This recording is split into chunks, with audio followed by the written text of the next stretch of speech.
Thank you very much to the organizers, especially Shifali, Jagannath. It's really an honor to be here. And as some people were mentioning yesterday, I find Coimbatore is a very welcoming city. I've really felt at home here. And many people did ask me, so you must have been to Wellington. Well, I have been to Wellington not once, not twice, but 3 times, because I not only came to study as a military student in Wellington, I was first a child studying here because my father was a military student. So, and 3rd time I got my children to study in Lovedale, so I came as a parent. So I've been here as a child, as a military student, and as a parent. But it was always passing through Coimbatore, but this time I'm here and really happy to be here. And I'm here with this topic. As an author, it has been an author's journey. I happen to have done some work on the Pathankot operation 2016, and I am now in the process of writing a book on the 2025 event, including Op Sindoor. So that is what brings me here as an author. And as I was mentioning, I earlier wrote the story about the Pathankot attack. This is a graphic novel. I have put it outside. I will talk about this today. And as we go along, I am now in the process of writing a book on Op Sindoor. There are 4 of us, as mentioned here. One is an air marshal. He's looking at the air and nuclear. I have a diplomat, Ambassador Trigunet, and an Army AD officer, Brigadier Bhargav. So 4 of us are bringing you this new production, Red Lines Redrawn. India's Operation Sindoor and the New Normal. This is not the cover. This is just a flyer. The cover is yet to be designed. So that is what brings me here. So in the evening yesterday, General Khandare gave you a long background of what has been happening in the subcontinent, particularly in the India-Pakistan context. So in my book, I am more focusing on post-89, when the Kashmir issue began. And you know the Parliament attack, you know Akshardham, you know Mumbai 2008, and as I mentioned, Pathankot 2016 is the one for which we had the NSG operation, and this tome came out, the graphic novel. What was again mentioned in yesterday's talk, just before the Pathankot attack. Now, just to recap, what happened in Pathankot in January 2016 was a terrorist attack on the air station. We had foreign aircraft, we had some just a few technicians from various countries. It was a very important strategic base at the time. The aim of the terrorists was to cause major damage to the airbase.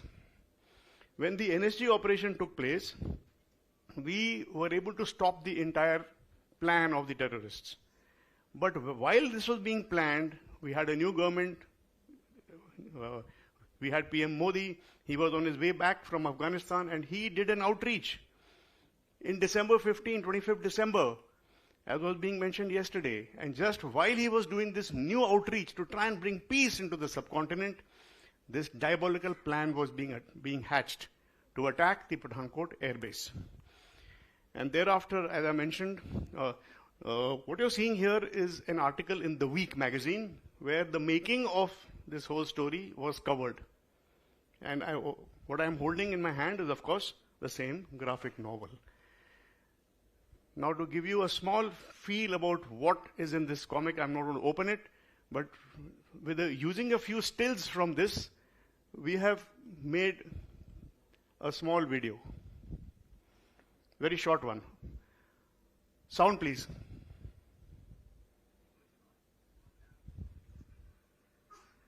I'll play it again.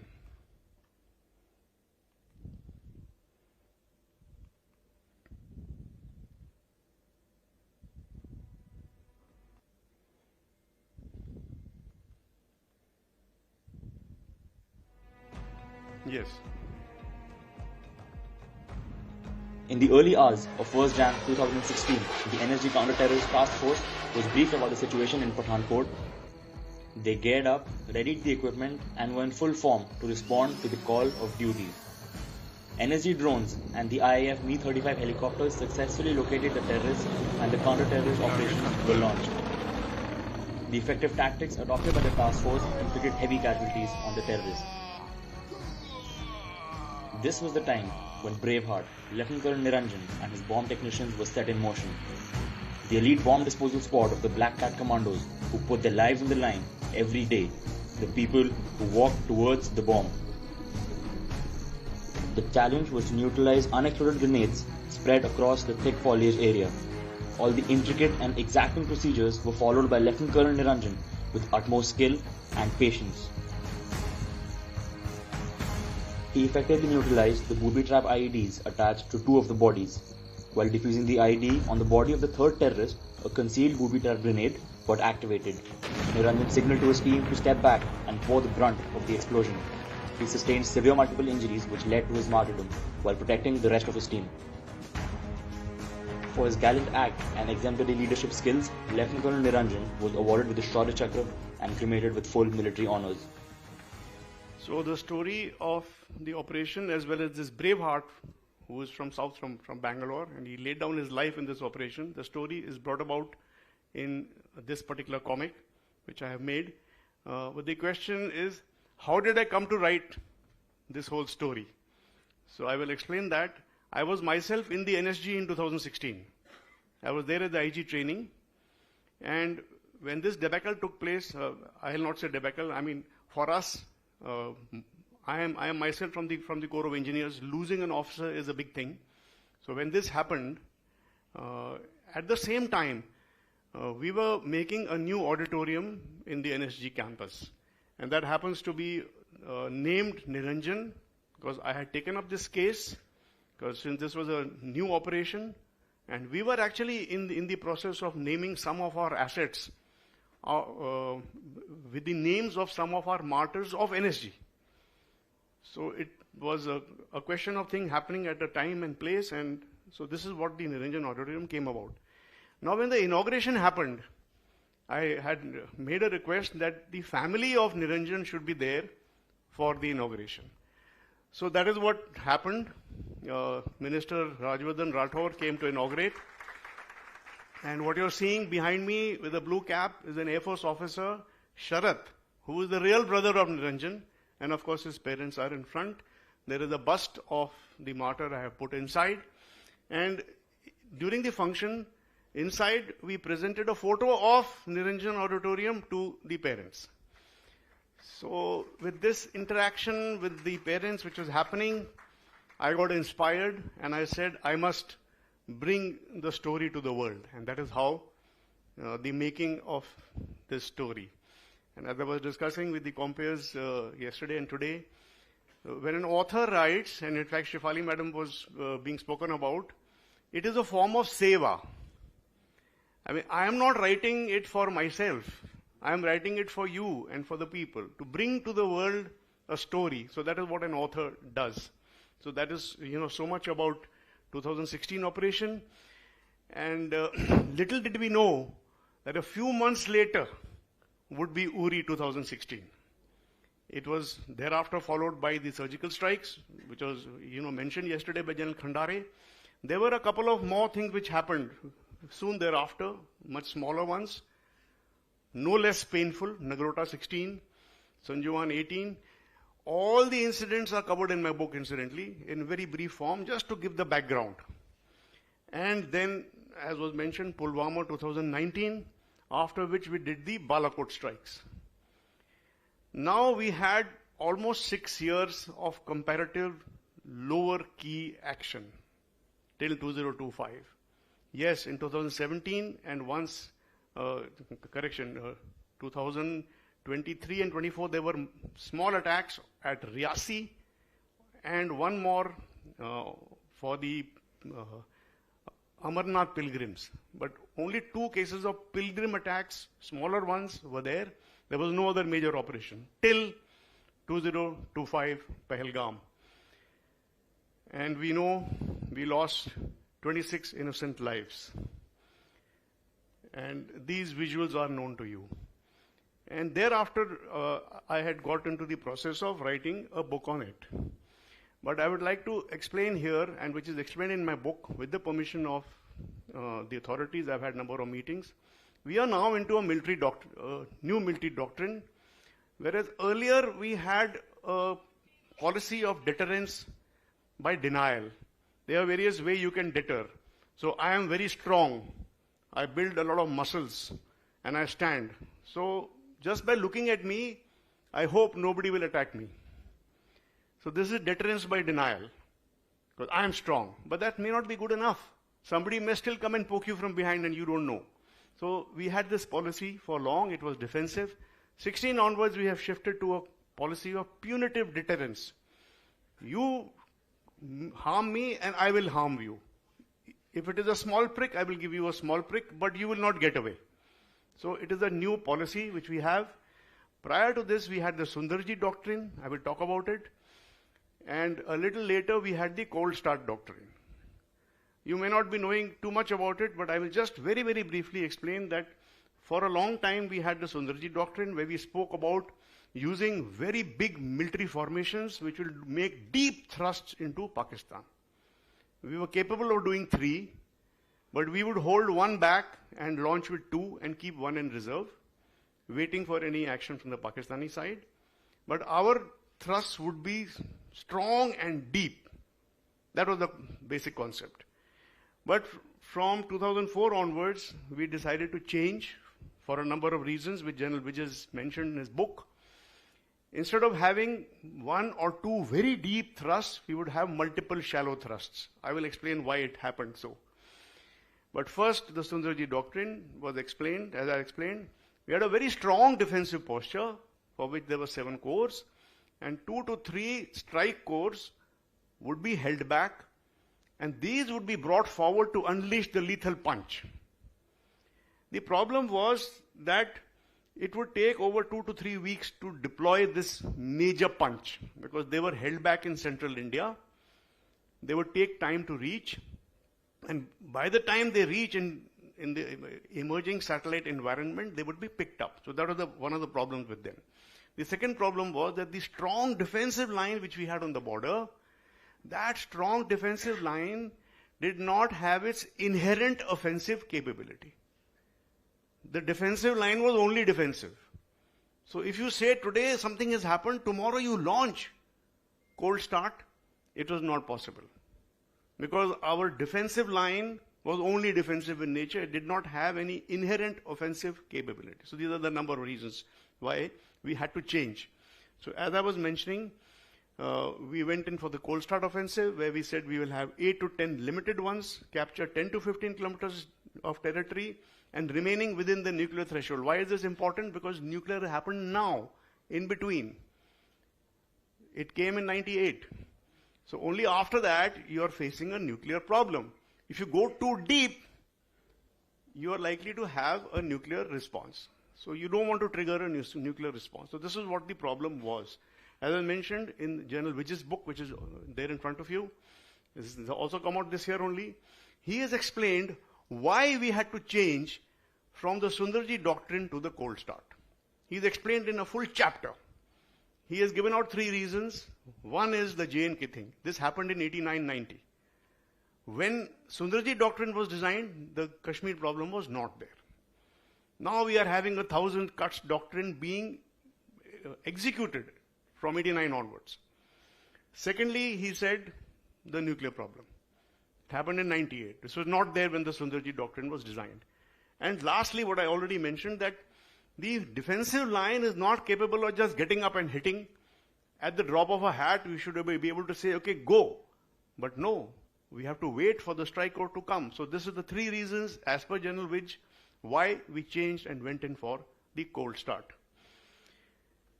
And why the cold start has now been changed to a dynamic response military doctrine, because as you know, when the Bombay attack happened, cold start was in vogue, but we did not launch cold start.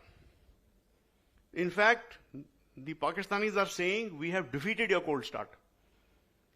Because even the cold start, or whatever doctrine we were having, it envisages a large amount of military manpower, hardware, crossing the border in 8 to 10 places and capturing small amount of territory.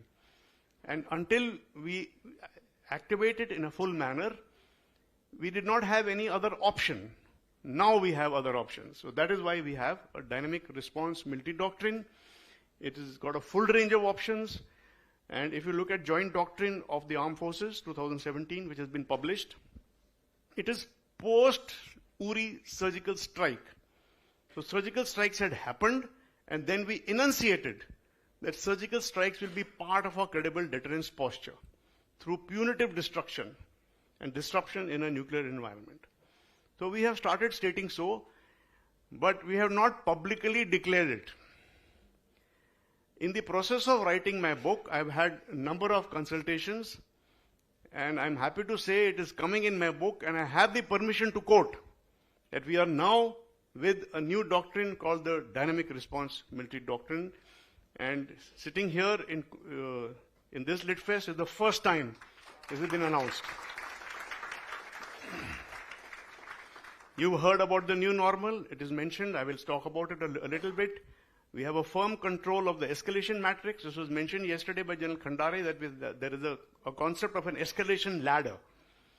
We know what are we going to do, what are the likely responses, and against each likely response, what is our counter? So we maintain dominance at all times, and most importantly, the conflict termination strategy. We have all that under control.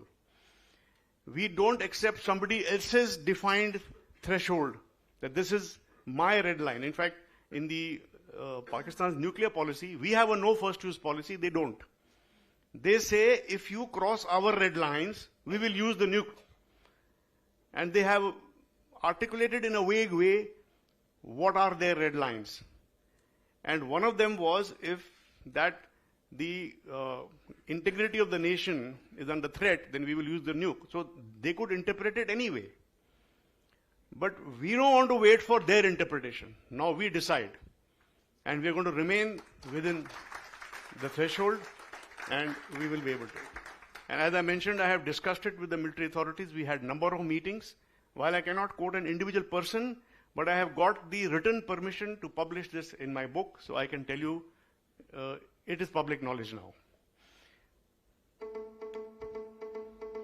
This video just exemplifies our new military doctrine. Volume, please.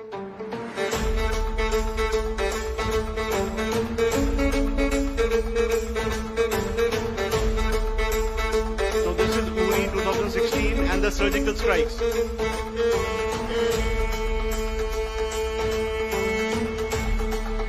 2019, the Air Force Pathankot strike.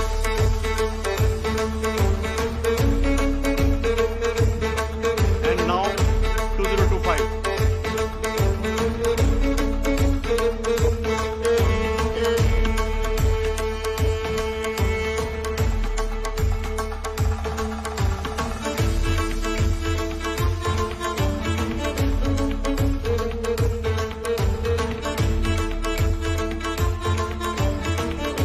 This was mentioned yesterday too. I will talk about this funeral. What do you... Thank you.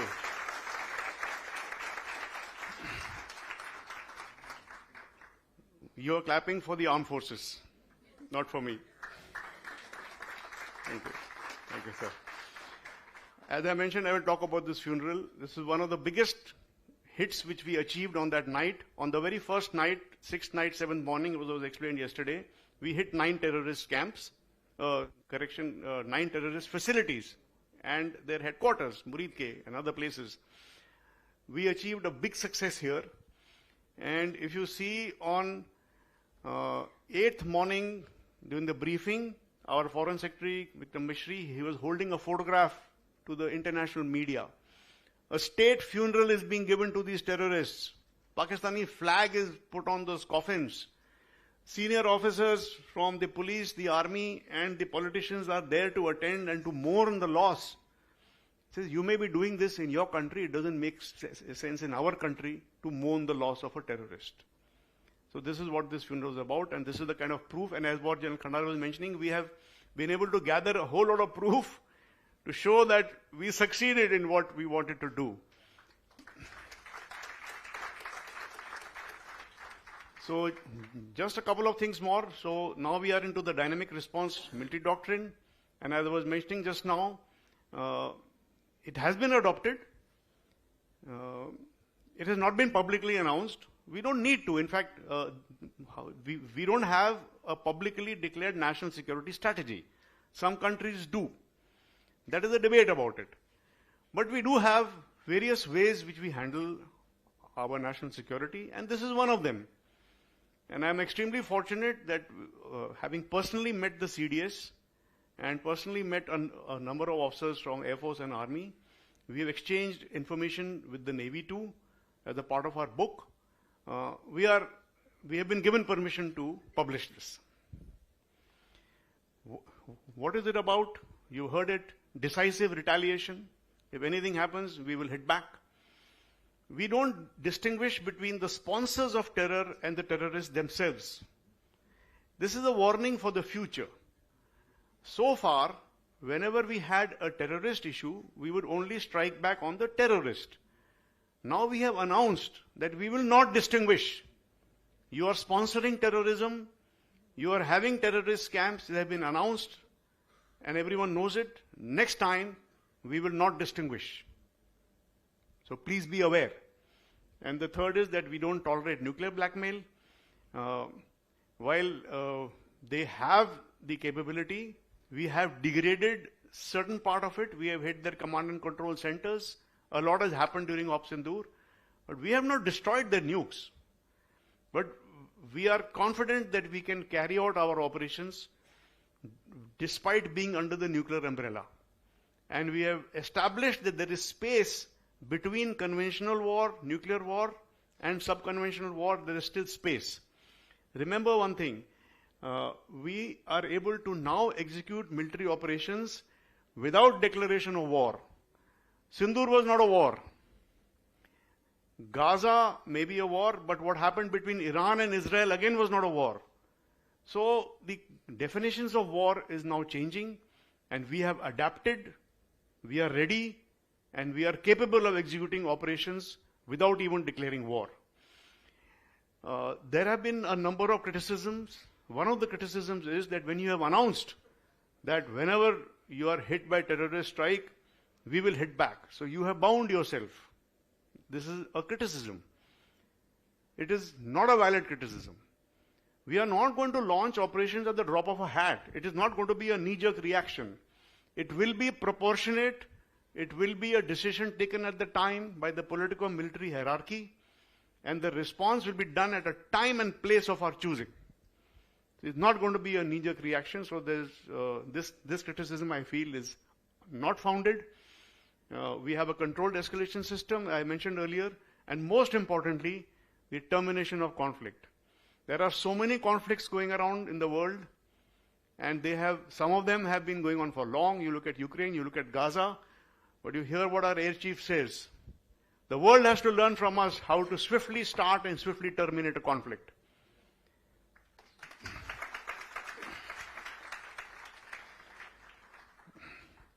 And one of the first speakers was mentioning how to link the Coimbatore Lit Fest with a particular theme, and how does it all link to my book. As I landed in Coimbatore on Friday evening, the Chief of Army Staff signed the foreword.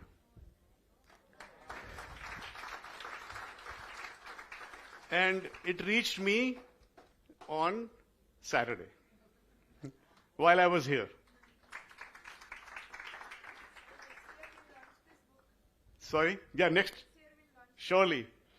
So this is the book, Red Lines Redrawn, Operation Sindoor, the India News Normal. There are 4 of us here. We are bringing out various analysis and dimensions and decoding the clutter. And we have, of course, a number of recommendations, which the Chief also has touched upon. He has commended us for our depth and vision. It's a timely contribution, he says. And it's an outstanding, this is from his foreword, a compelling narrative. It's coming soon to our book stands. Now, before I end, I would like to quote from Ramdhari Singh Dinkar, a poem, Shakti or Shama. This was also quoted incidentally by the CDS recently. Sahanshilta Shama Daya ko, Sahanshilta Shama Daya ko, tabhi poojta jag hai, बल का दर्प चमकता जिसके पीछे जब जगमग है. I will just translate this. It says, tolerance, forgiveness and clemency are respected by the world only when behind you is standing a strong sword of power. So that is the quote. बल का दर्प जमकता उसके पीछे जब जगमग है. So this is the last stanza of a very interesting poem. It is not only that the armed forces are the power. All of you are the power of the nation.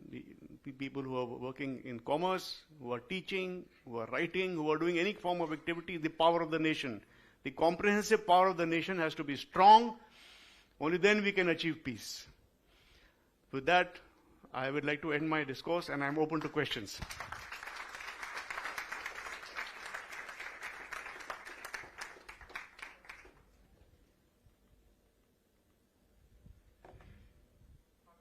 Hello. Yes, Check, sir. check. Yeah, very good morning, Major General.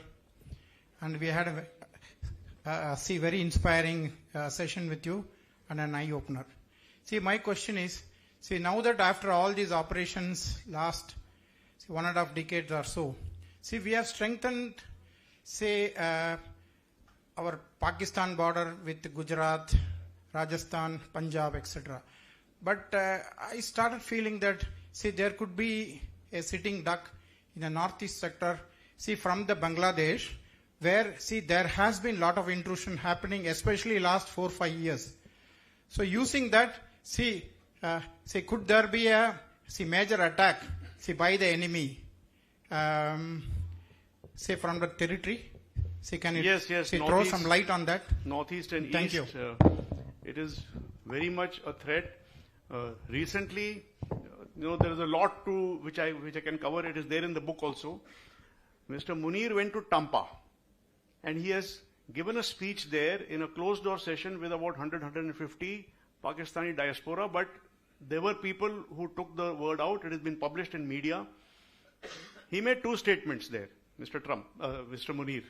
One is, he said, remember, we are a nuclear nation. If we go down, we will take half the world with us. This statement has been made by Field Marshal Munir in Tampa on American soil. And it came in Indian media, many media. How can you go and say this? Second thing he said was, next time we will start from the east. Exactly what you're saying.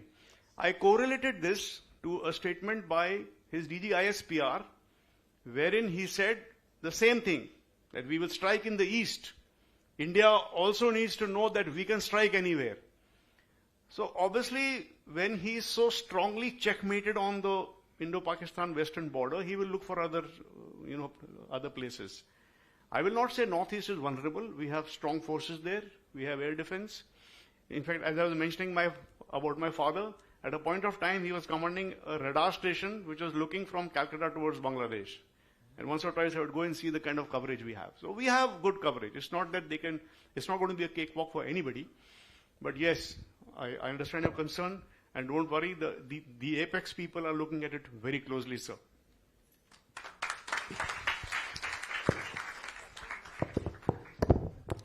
We'll come to AVM Kumar after this. Yes, sir. Yeah.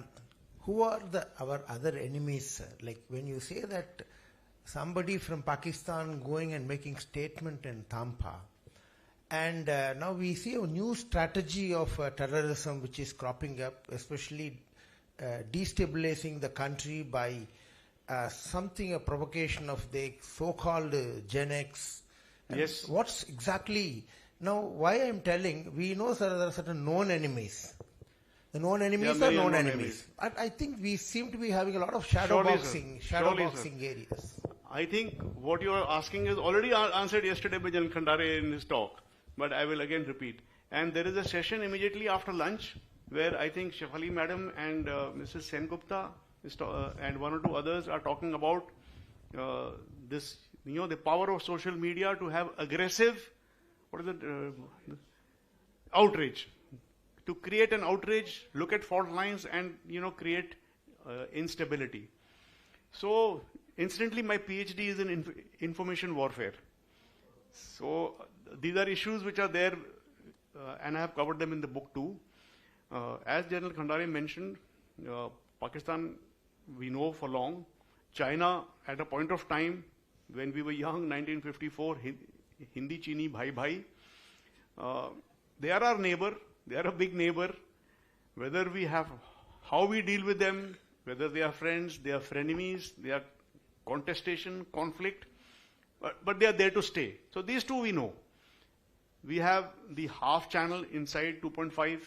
We have the distant foes, Turkey, who was supposed to be our friend. We sent them a parafield ambulance when they had an earthquake. The Indian military went there and they earned so much of goodwill. We helped them when they had an earthquake. And here they were supplying drones to Pakistan which were being targeted onto us. Incidentally, since I was just discussing, Turkey has said that no, we didn't do anything. So, you don't have to trust whatever you hear without research. So, in my book, I have not targeted Turkey at all. There is no direct evidence. So, your basic question was multiple enemies. Looking at USA, as you know, they say, when you're looking at USA, it is very dangerous to have USA as an enemy, but to have USA as a friend is fatal. This is a famous statement. So, but the point is, it is not about USA or India, Pakistan. Every country will look at its own interest. And the concept of strategic autonomy, I can tell you about 2 years back, there was a strong pressure from international forum, including USA, that why is India not aligning with the USA? What is this strategic autonomy? You have our transport aircraft, you got our Chinooks, we have so many agreements, we are in the Quad together. Why don't you just come onto the bandwagon? And we kept on resisting. And today, people like you are saying, yes, why are we, so close to USA? So the question is, no permanent friends, no permanent enemies. What was mentioned yesterday, and I think we have time, right? I finished very early. You have to understand the difference between a strategic partnership and an alliance. These are loosely used terms. People think, we've had so much of good relations. Mr. Modi has gone and addressed the joint houses of USA. He had a joint session with the upper and lower house together in one place, and he addressed the joint session. It was a huge thing. But they are not our ally. If you have an alliance like what NATO is, like Warsaw Pact was, it means they will fight your battle and you will fight their battle. Which means if China takes Taiwan, Indian troops will be fighting in Taiwan against China. If we send our forces to Taiwan to fight against China, what is going to happen to our borders? How can we fight China on behalf of USA, leaving our border undefended? So there is a lot of difference between partnerships and alliances. We have strategic partnerships, we have issue-based cooperation, that's all fine. Ultimately, it is each man for himself. In fact, in my book, what the ambassador has written at the end of a beautiful analysis, he said, "Akla chalo re." Some people are Bengali here, I think, will understand. Akla chalo re. You can't rely on anyone. Just a minute, yeah. Good morning, General. Before I ask you the question, I would like to congratulate General Khandare yesterday. I heard your speech in full, an excellent presentation, but I had to leave after your talk because there was a wedding reception at 7 o'clock I had to reach. So thank you. As an Air Force officer, I am very proud to see a fantastic presentation given by you yesterday. That too, it was extempo.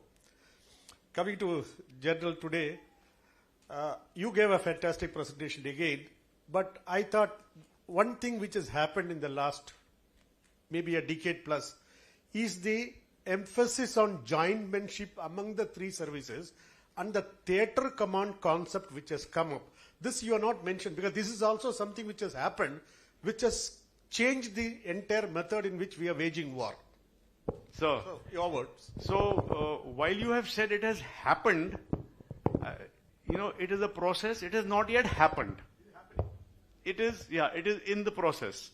Now, recently this question was asked in the Manekshaw Center, in the Republic TV event, to Air Marshal Baduria, ex-Army Chief, and Manoj Pandey, Baduria ex-Air Chief and Manoj Pandey, ex-Army Chief, were both on the panel, and they were asked a similar question.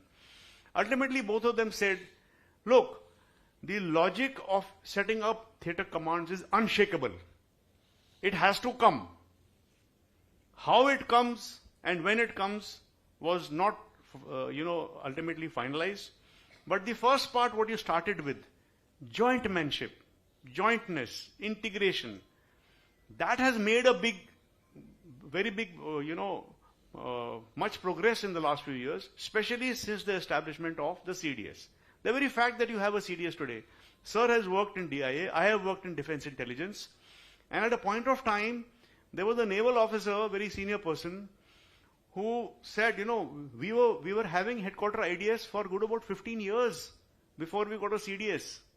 So, you have the three services and you have headquarter IDS, Integrated Defense Staff. It was headed by a 3-star, not by a 4-star, for 15 years, or a little less than 15 years. And we worked in that. The problem was that since you did not have a CDS, a headmaster, as quoted, the other three services would always look at us as just one more headquarter. So the naval officer in a conference said, Sir, ye abhi band karo, ye nahi chalega, ek headmaster chahiye.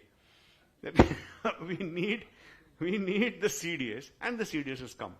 Now things are moving in a much better direction. During Op Sindoor, as you're aware, all three services put in together. As written in my book, sir, the first night, there were 9 targets. You are all aware that on 6th night we hit 9 targets.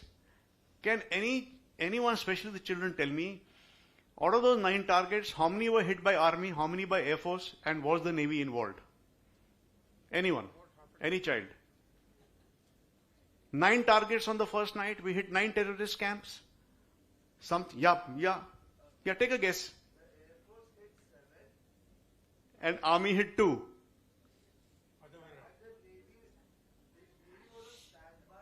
Yes, you're right. But your figures are slightly ulta. Army hit 7. Air Force hit 2. Navy was on standby. This is known. What is not known is, among the 7 which Army hit, Navy was used in 2 of them. Jointmanship, sir. It is not that the Army was unable to hit those particular 2.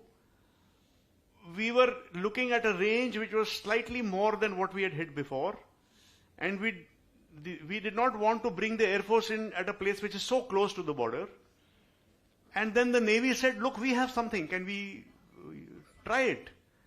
So we did a trial, and we found it a very good option. So the Navy gave us something, and we used it in 2 targets in parallel with the Army.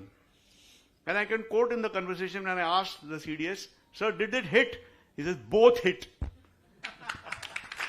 So we also hit, and the Navy also hit in those 2 targets. Balance, 5 targets were purely Army, 2 were mix of Army and Navy, and 2 were pure Air Force. So that is jointmanship, sir. Sir. Yes, please. So one question, sir. Sir, after 2014, sir, after our Prime Minister took charge, what difference has it made to the defense, sir?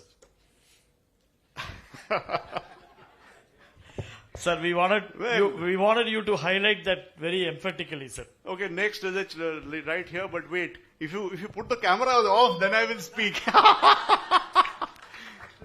But I can tell you, things have started moving in a much faster manner, much better manner, and we feel happy. And as what General Khandare said, and if you look very recently, General Ghai, the Director General Military Operations, who came and announced that I got a call for the ceasefire, not a ceasefire, a cessation of hostilities. As he mentioned that this is what we donned uniform for. We are so happy to be part of it. So, yeah, things are going very good. Yeah, there's a child raising his hand somewhere there first. Yeah, black shirt. Okay, sir, Panditji. Let him pass. Okay, let him go. Give him a mic, please. You start speaking, yeah. We are from the CAR school. We are honored to hear you speak. I had a question.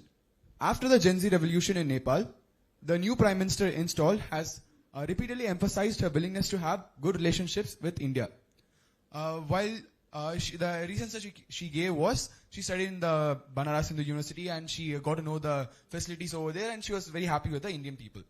But also, one more fact was that her husband was one of the perpetrators involved in the hijacking of an Indian plane which landed in the end landed in Nepal.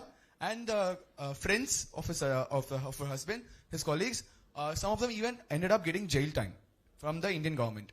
So I would just like to ask, what are your views on the future relations of Nepal and India? I haven't looked at Nepal so closely, but we are brothers. We have so many Gorkhas from them in our army. They are free to work in India. Their entire citizens are free to work in India and they can join the Indian army without any NOC from anyone. So I am sure the relationship with Nepal will remain good. I'm not very clear on this particular aspect which you touched upon. Thank you, Sirji. General Bakshi, namaste. Congratulations for forthcoming book, Operation Sindoor and India New Normal. And I have one request. If you can, from India, if you can put Bharat, it will be much better. That is my request. Second thing, my question on attention is that in 1913, Bipin Chandra Pal wrote a big article, Politics and an Empire, which was published in 1916 book. He told and warned us, our real threat will not come from Europe and America. Our real threat will come from the China. I quote, the 400 million Chinese are the only people under the sun who can hold us down by sheer superior physical force. 1913. And then he told and this China will align with Pan-Islamism, In 1913, that time there was no China, no Marxist China, and there was no Pakistan, and even all those what you have seen. But we as a country, we ignored that warning, 1913. And what is our preparedness in terms, for us as a country, China and Pakistan, Bangladesh should not be our challenger. Our main challenger is China. How we are positioning ourselves, our security in context of China. Thank you, sir. You brought a historical context. As was mentioned yesterday, I think, about the 62 war, General Khandare was mentioning. Please do not take 1962 as any template. The Indian Air Force combat power was not used in 62. Our forces were deployed in areas at very short notice without equipment. I can tell you, sir, when our people had been deployed in high altitude at 17,000 feet, dal nahi galti hai. Your dal does not cook without pressure cookers. And our men fought there without pressure cookers because there was no pressure cookers in the Indian army at that time. Because we had not prepared ourselves for high altitude war. We went in jungle boots into snow terrain. So 1962 is not at all a template. Today's army is far, far, far superior to what kind of performance we had there. And as was mentioned yesterday, 62 was a bad example. Next time around, sir, they will face a very, very different Indian army and Indian military.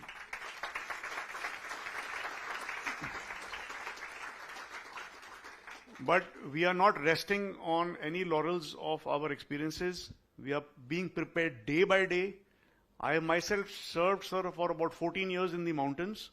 I have made roads and bunkers as far as Bumla. In fact, since you mentioned China, as you're aware, they came into Tawang and they made a road. Within about 30 days, they made a road. from the Tibetan Plateau up to Tawang. 1962, when the battle ended, they withdrew. You're aware? Whatever they captured, they relinquished and they went back. We permitted that road to collapse, sir. The road from Bumla, which today is a beautiful border hut, the road coming in from Bumla, for the last 5 kilometers, we allowed it to collapse. In 1988, I was ordered to reopen that road. The first Indian dozer gone to Bumla, I sat on it and I went and I reopened that road, sir. And guess what? Why did we not make the roads to the border from 62 to 87? Again, the question which is linked to what somebody else said. There was a fear, if we build roads to the China border, the Chinese will come down and attack on that and they will capture India. So we have to fight on the border with last 5 to 8 to 10 kilometers walking or with our supplies coming on mules. In any case, we would walk. It was a standard thing that when you induct to the border, you have to walk. The last 2 days is walking. And we didn't make the road. So 1988, I reopened that road. Plus, I made 8 kilometers new road in that sector. And now we are much better poised. Thanks. Sorry, please. You remember? Yes. Yeah. To answer the gentleman who asked the question, what changed after 2014? General Bakshi, I don't think it's okay for him to answer, but I will answer, and you can broadcast it. Okay, I was in defense manufacturing. You need not know what. I don't want to tell you. But it's a very large defense manufacturing facility which supplied critical parts for missiles which took part in Op Sindoor. Okay? If you know what it is, you know what it is. I was in development from 2008 to 2014. Okay, we supplied, let's say, X quantity only between 2008, 9 and 14. From 2014 December to 2023, we supplied something like 120 times. Okay? 120 times. That's what we supplied. So does that answer your question? That's what changed. Thank you, sir.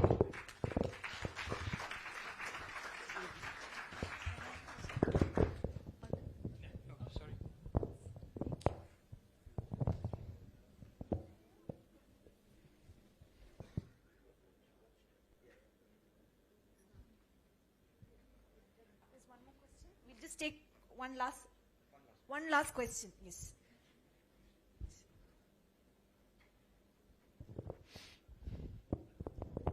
Good morning, sir. I'm Krishnan, retired seafarer. Today there's a concept of my enemy's enemy is my friend. It's going about all over.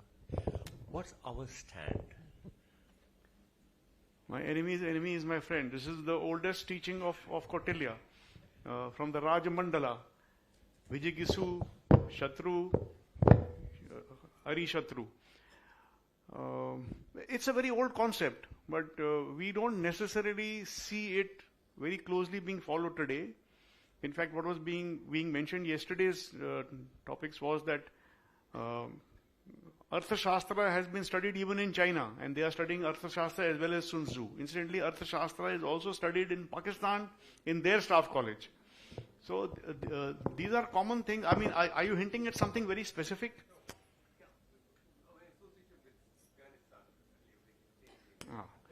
Well, I would not say that the enemy concept applies to Afghanistan. Afghanistan has always been our friend.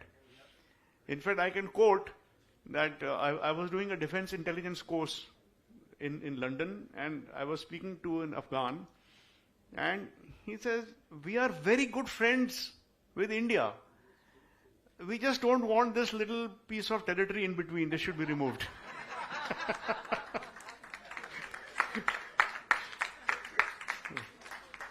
Yeah, there's one child who wants to ask. I think we can permit him. Yeah.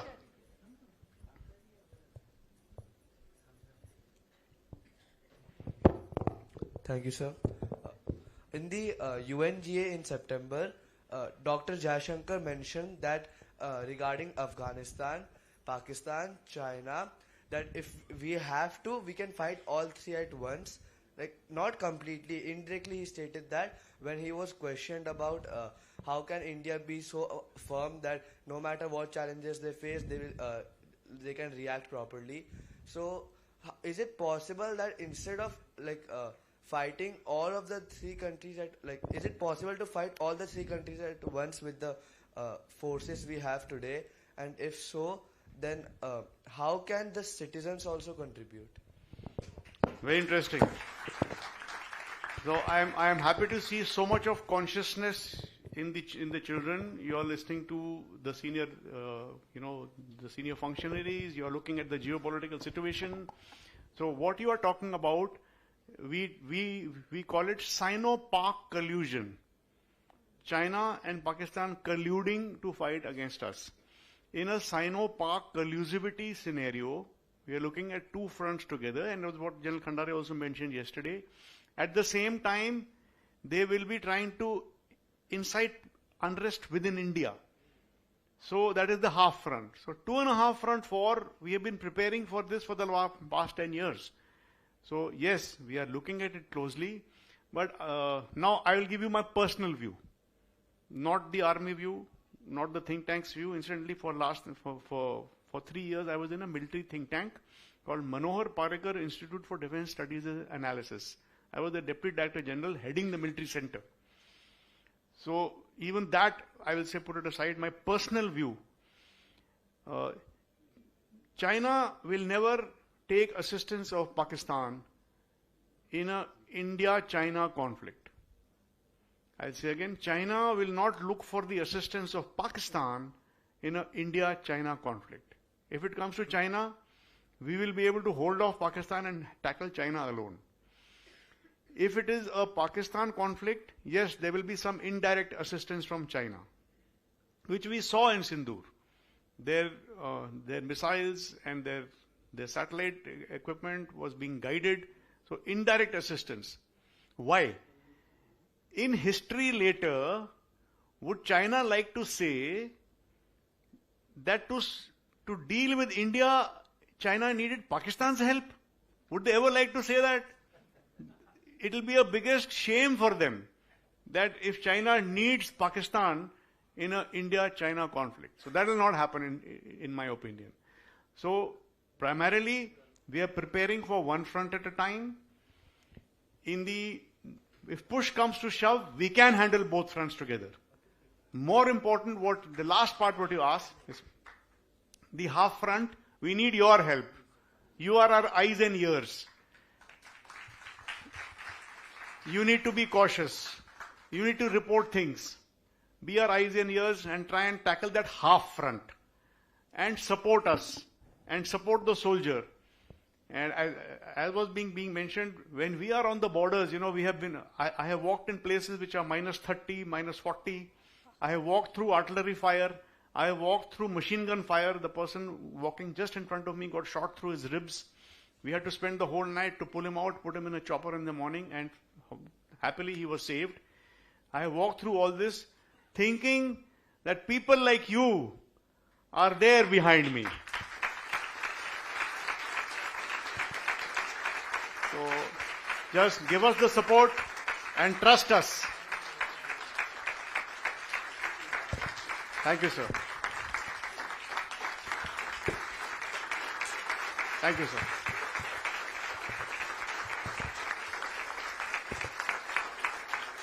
Thank you so very much, sir. We request Air Vice Marshal Vijay Kumar sir and General Khandare to please felicitate General Bakshi. We also request you to please add on to General Bakshi's words with your thoughts and reflections.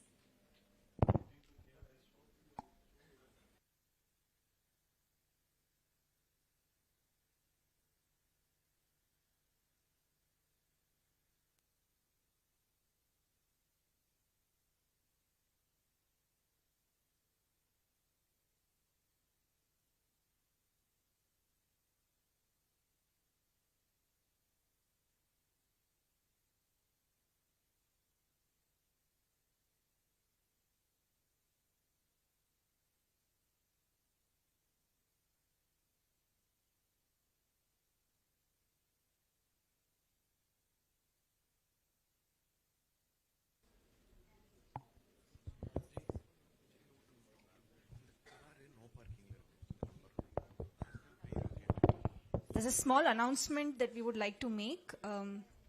Two cars by the number TN38CT6509 and KA22ME5813. I'll just read it out again. TN38CT6509 and KA22ME5813. I think we have parked in a no parking zone, so you might have to relocate your cars. So kindly. Oh, okay. Sorry, sir.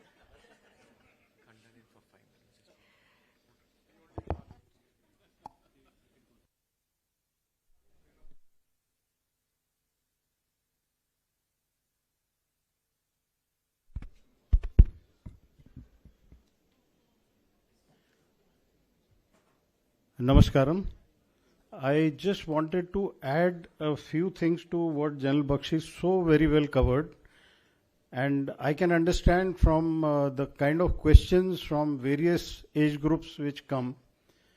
So what I am adding is to just support what General Bakshi has said. Now the first point about an attack coming from Bangladesh side. We want it to come. We will widen the Siliguri corridor by many kilometers.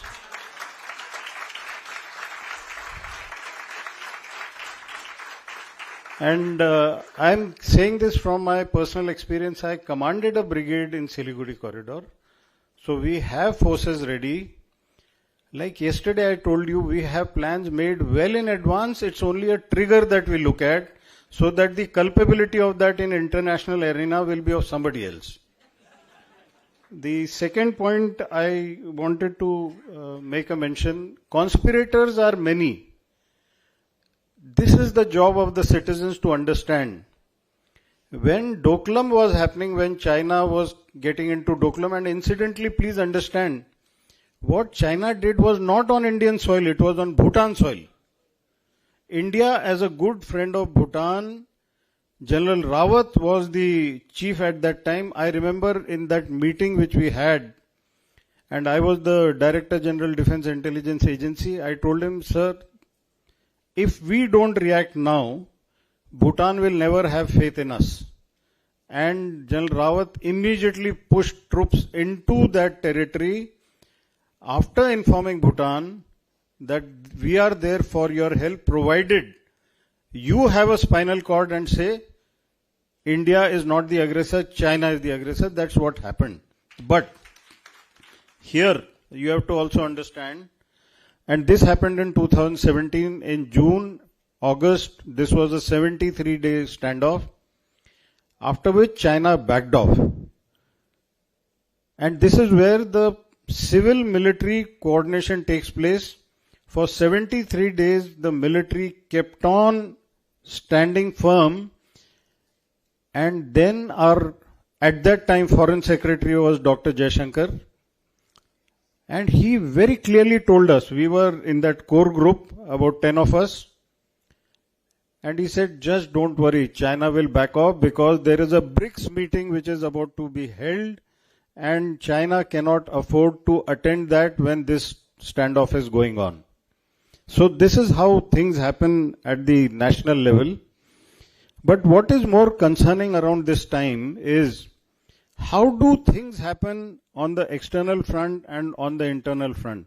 When this Doklam standoff was happening, you can please go and check in Google, exactly at the same time in the same area of North Bengal bordering Sikkim, there was a Gorkhaland agitation which was going on. How does that get triggered? Obviously, there are people who are working for China. So we have to be very vigilant. When Galwan or when Doklam was happening, there was also, and it happened even in 62, 65, 71, that is the time the labor unions led by a particular party aligned to China giving threat of a strike in ordnance factories. So you've got to keep your eyes and ears open. So all of you yesterday, you asked me, you asked General Bakshi, and what citizens can do. See, everyone cannot wear military uniform. But every citizen is a soldier and every soldier is a citizen. Nepal, how do we visualize Nepal? Nepal, very correct, General Bakshi says, we have brotherly relationship. At the same time, we cannot be careless. So we are also watching, because China has now a huge influence in Nepal. So we are very vigilant to see what kind of damage can be caused, and that is where again the internal watchful eye, whether he's an illegal immigrant from Bangladesh, from Rohingya from Myanmar, or whether he's an honest guy coming from Nepal, we have to be very vigilant, and that is where the citizens are the eyes and ears of a nation. 1.4 billion population means 2.8 billion eyes and ears, provided you do your job. The point about Gen Z, BBC is most troubled because Indian Gen Z is not reacting to its provocation.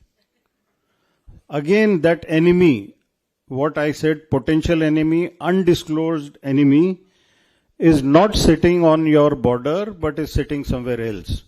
So Gen Z, I think we must compliment in India, at least till now, that they are not falling prey. On the contrary, they are questioning the Gen Z in Nepal as to how could they behave so irresponsibly. The issue of enemy's enemy has always been true, and I think when you see the Mandal theory, it is concentric circles which are self-explanatory, where the neighbor's neighbor, if it was understood so many years ago, I think we should have a lot of faith in what our forefathers have said. And very correctly, General Bakshi has said, in my interaction with a number of people from Afghanistan, they have echoed the same sentiment which General Bakshi said. They always say, ye kaun hai Pakistan jo beech mein aa gaya? You are our neighbor. Pakistan is nobody's neighbor. So that is something which... What is the improvement since 2014? When was CDS appointed? Who appointed CDS? From the walls of Red Fort, when Prime Minister Modi says CDS will be appointed, there was a draft speech which was given to Prime Minister Modi by a bureaucrat. He had not written CDS in that. He had written something else. Prime Minister Modi with his own hand cut it, put CDS, announced.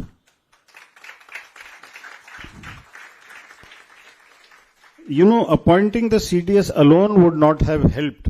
So this government did something which even the military had not asked.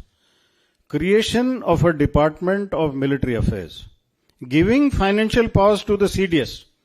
Otherwise he would have been yet one more military officer with one more star here, but he wouldn't have had financial power. So the revenue expenditure now is with DMA, and the CDS has the powers of a secretary.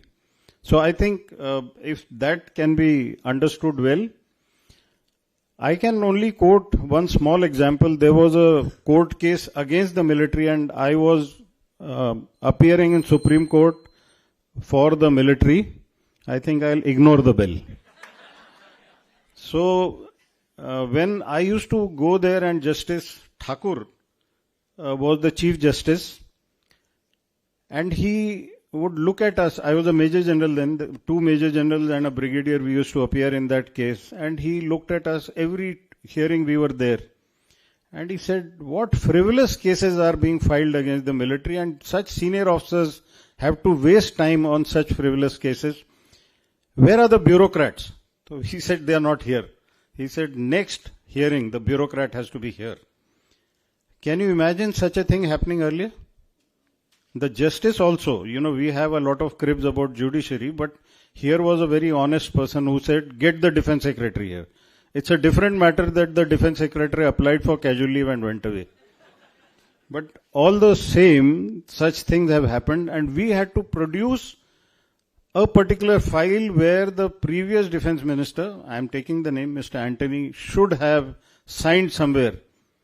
We had to look at about 200 files to look for his signature. Yeah. So that is exactly the point I'm making. And here you get Manohar Parrikar, and you had George Fernandez equally capable. They would, in their own handwriting, write one page as to why that decision is being taken. You know that when Swamiji yesterday mentioned, what can you and I do? At least support good political leaders so that the destiny of the country can also change.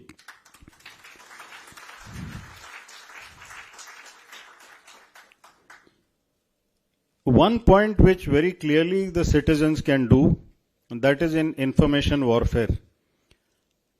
Please be strong information warriors. Information warriors are not to be paid employees of the government. Honest citizen, committed citizen, patriot citizen will fight an information war where anything good about the nation should be propagated. Anything bad for the nation should be stopped immediately. That's all that we need you to do. I want to mention some things which the media does not do properly. Like there was a function or there was a discussion on media. In one of the most prominent bad media lady, she said, soldiers are meant to die. I think this is atrocious. I think this is a human right violation of my dignity. And particularly so, when they say that soldiers are meant to die, I am sure karma will catch up and we'll soon see that person somewhere.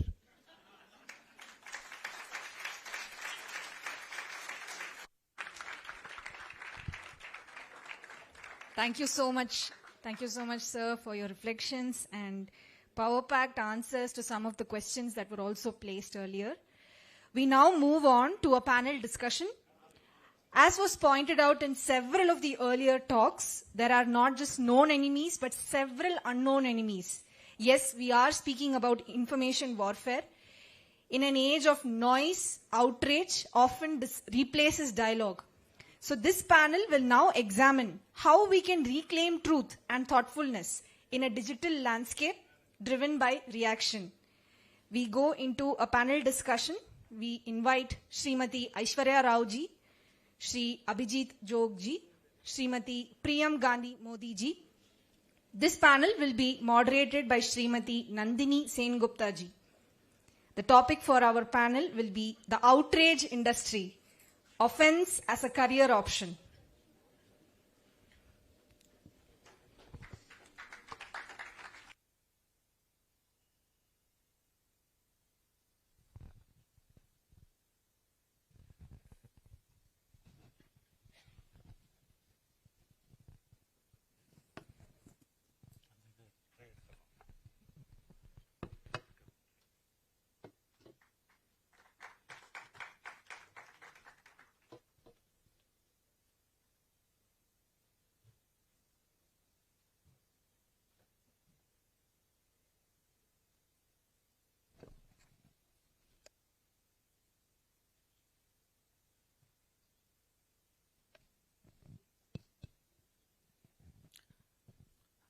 Good morning. After the wonderful power-packed presentation from General Bakshi, it will be our honor to talk about some of the very interesting and hidden tendencies that are working in our society and the kind of superstructure that supports them.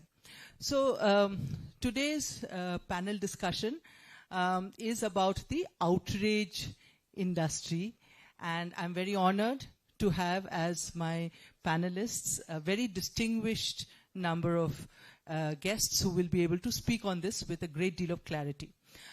From the antics of Greta Thunberg and her eco-activism to the more sinister uprisings that we have seen in our neighboring countries, outrage can go from a mild menace to something that is deeply vociferous and capable of doing a great deal of harm, even geopolitical harm, to a society.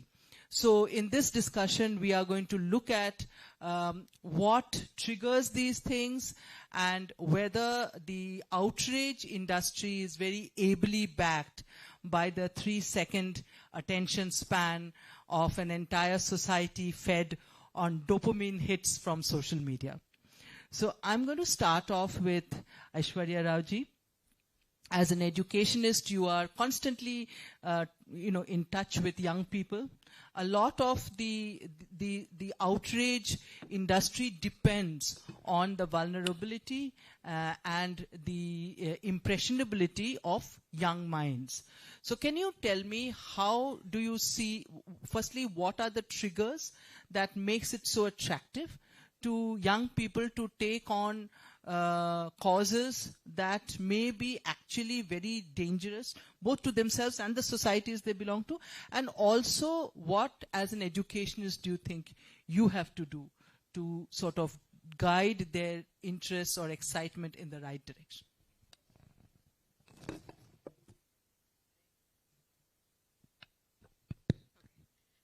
Very good morning to everyone.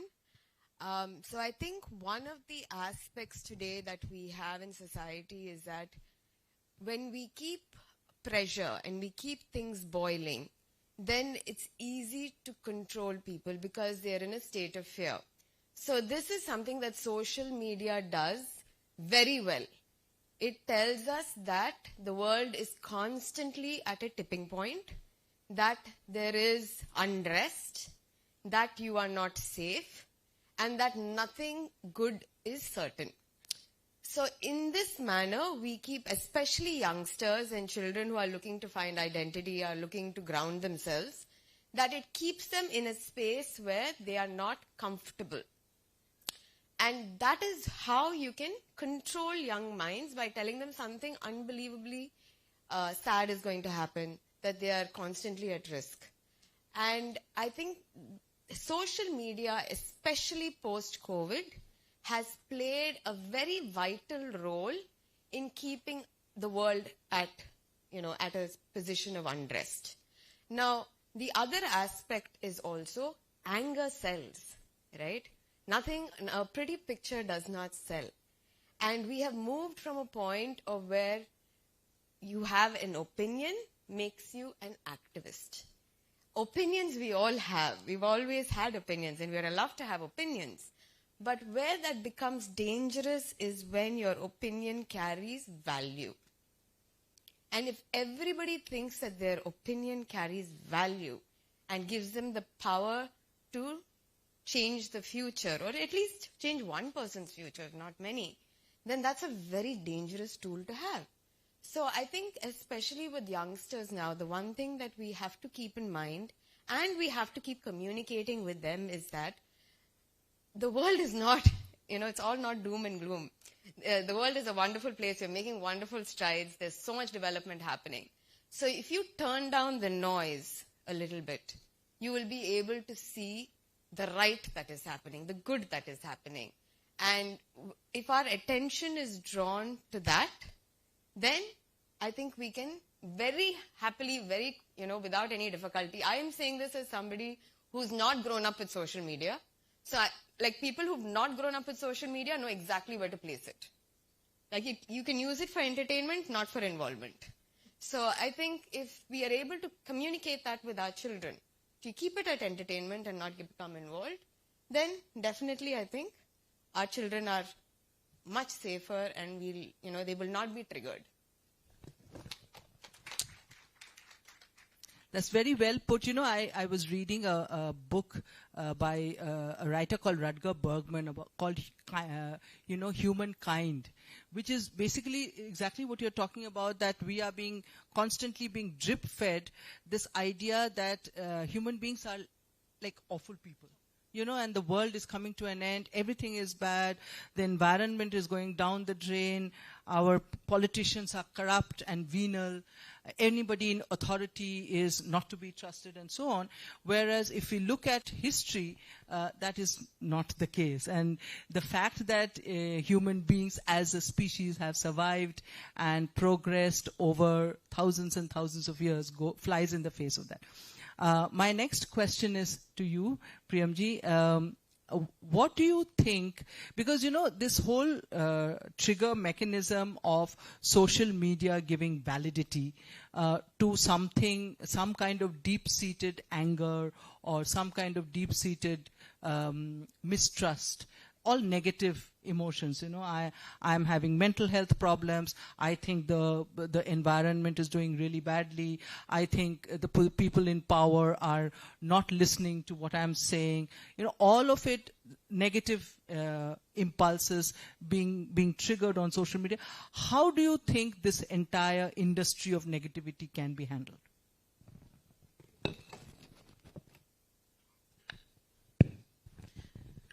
Good morning, everybody. Thank you. Thank you for the questions. This is such an important discussion.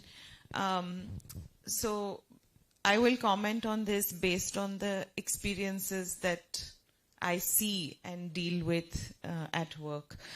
And that is that how did the outrage industry become an industry, right? It became an industry.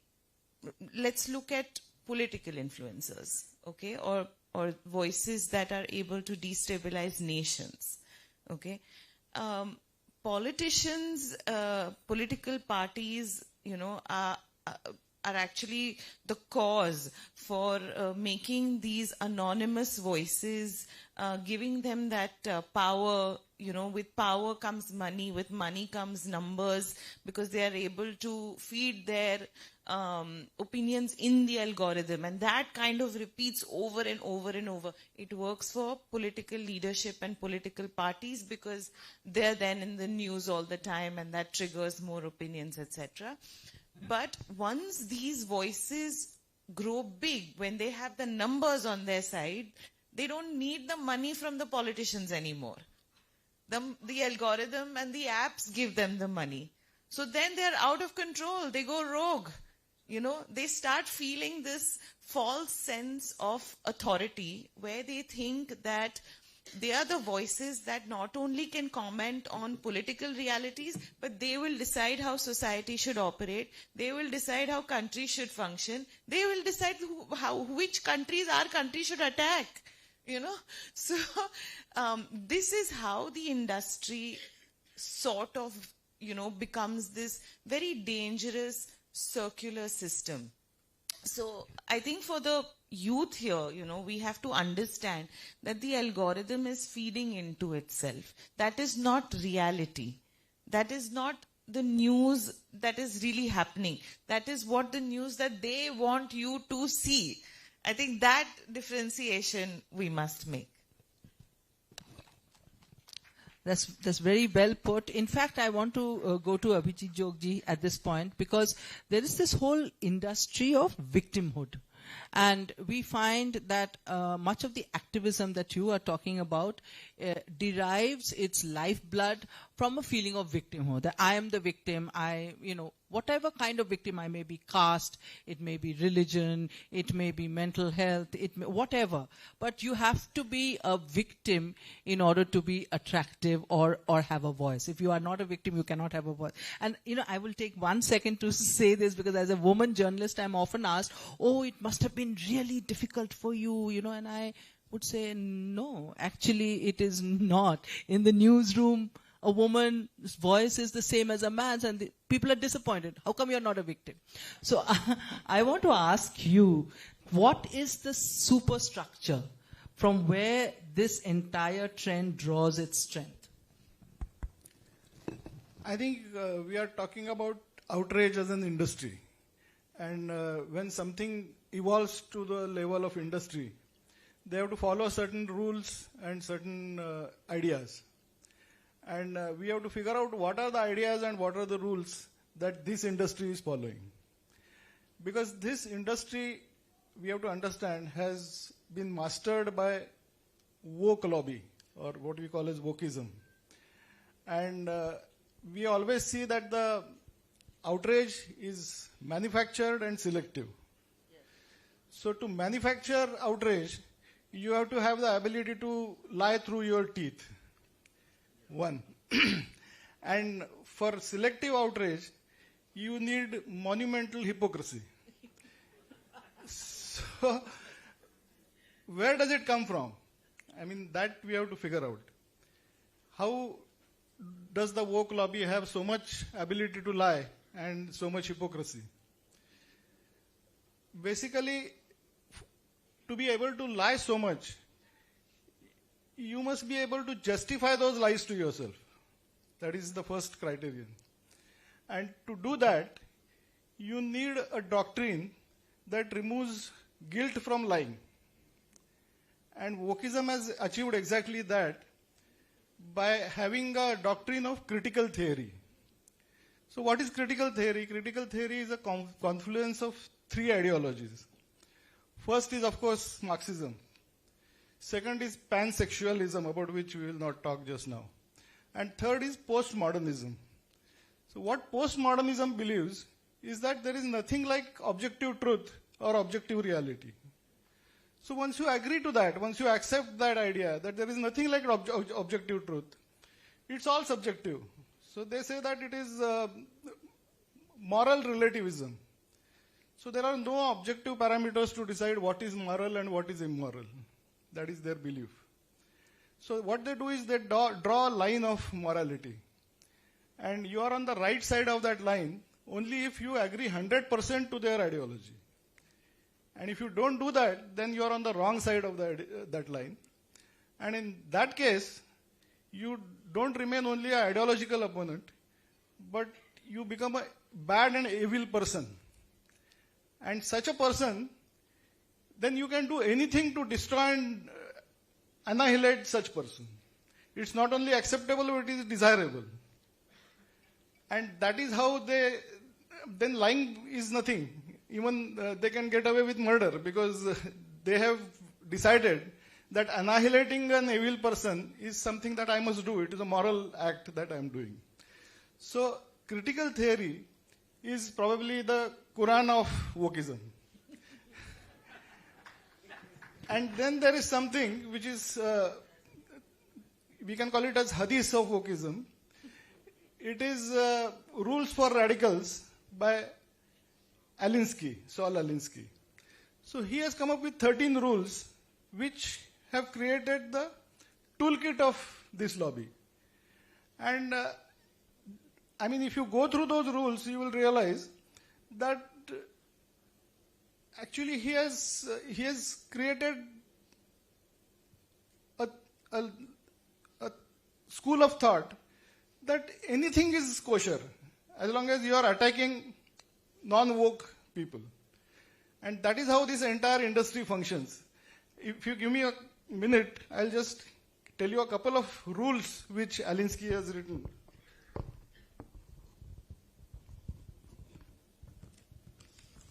There are 13 rules. Rule number 1 says, power is not only what you have, but what the enemy thinks you have. So this enables them to punch above their weight all the time. You will realize that actually they have no strength, but they punch so much above their weight that people get scared to take them on. So everything comes from these rules.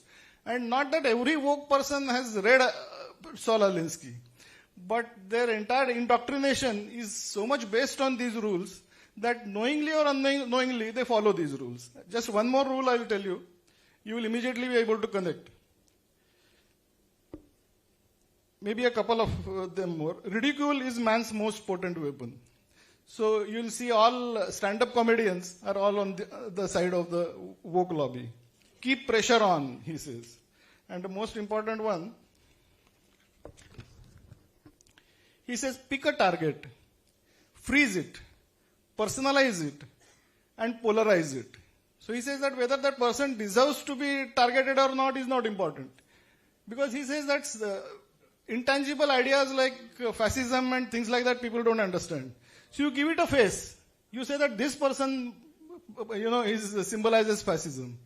And then attack that person. So exactly what they have done with our beloved Prime Minister Mr. Modi is this, that they have personalized Modi as an evil person and they attack him. And then facts and truth doesn't matter because they have already believed that there is nothing like fact and there is nothing like objective reality. Yeah, that's what makes a potential New York mayoral candidate to say he's the last surviving Muslim out of Gujarat. Don't let facts come in the way of a good story. So coming back to you, Aishwarya, what Abhijitji was talking about is very, very interesting. This whole structure of wokeness and what it is doing.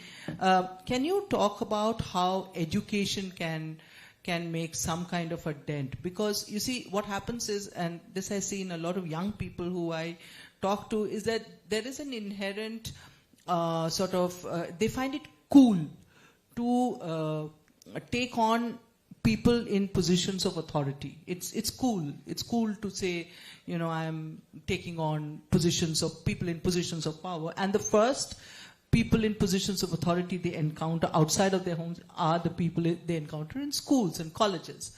So how do you, handle that?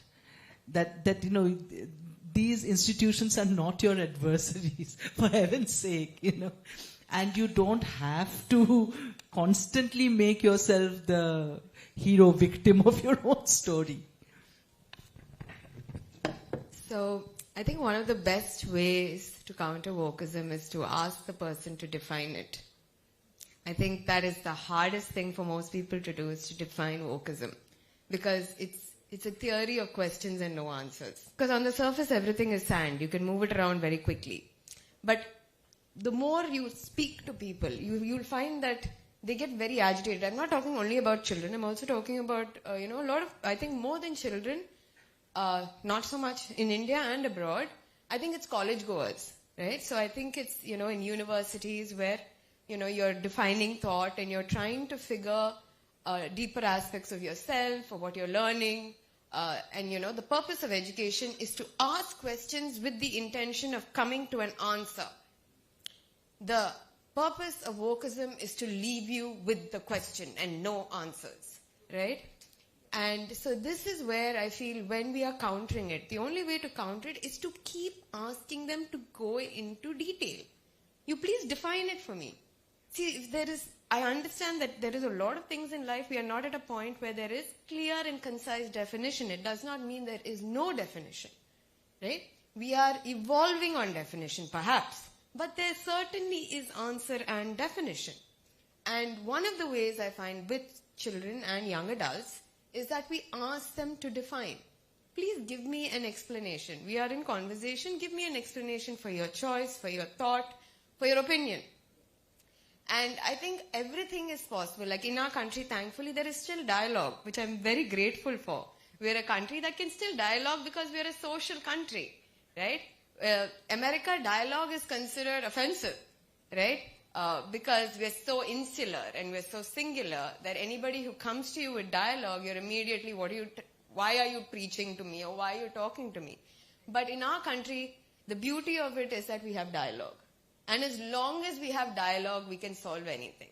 So, and I think the greatest counter to it is that it is still at a point of inception, where at the first few years, which itself is a little bit staggering to think about, but we are at the inception of this concept.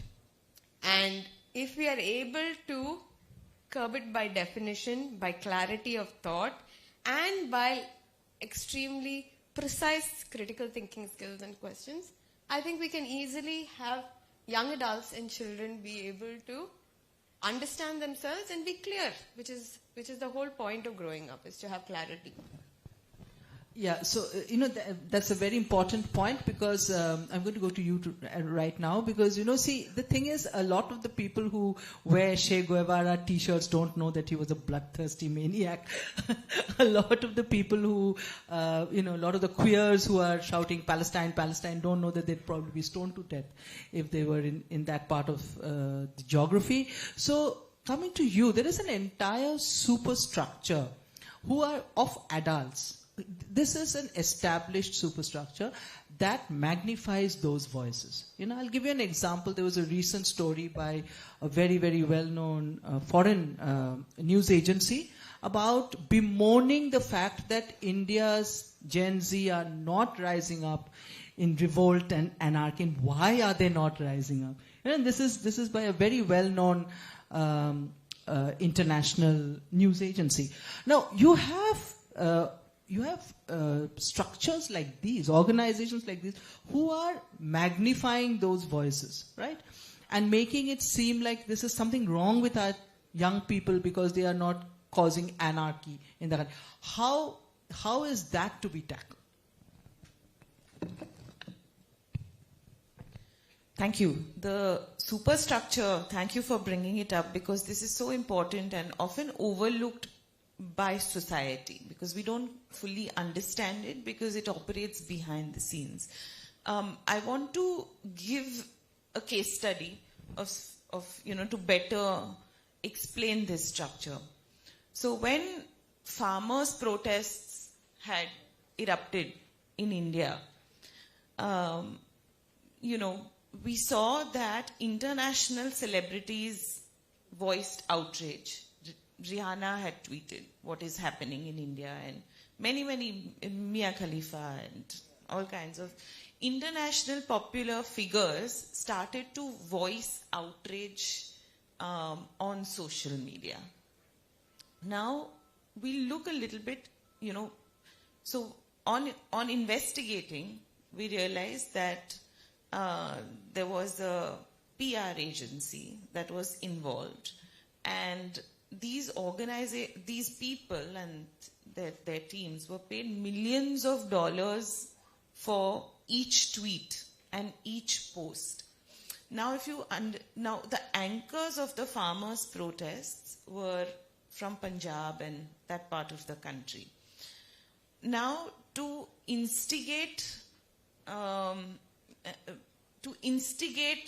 that, those Indians, we had Canadian poets who write on romance and sexual relationships, having, taking, live video sessions, because now they have the numbers, they have these millions of followers.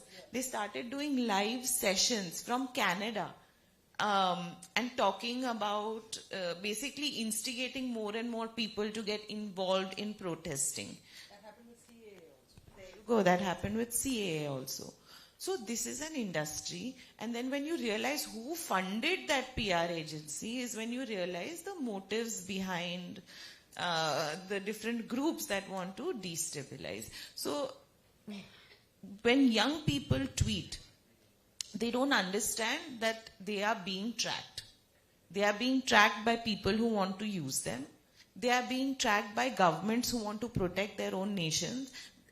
Each social media interaction leaves an imprint, and you're going to be tracked.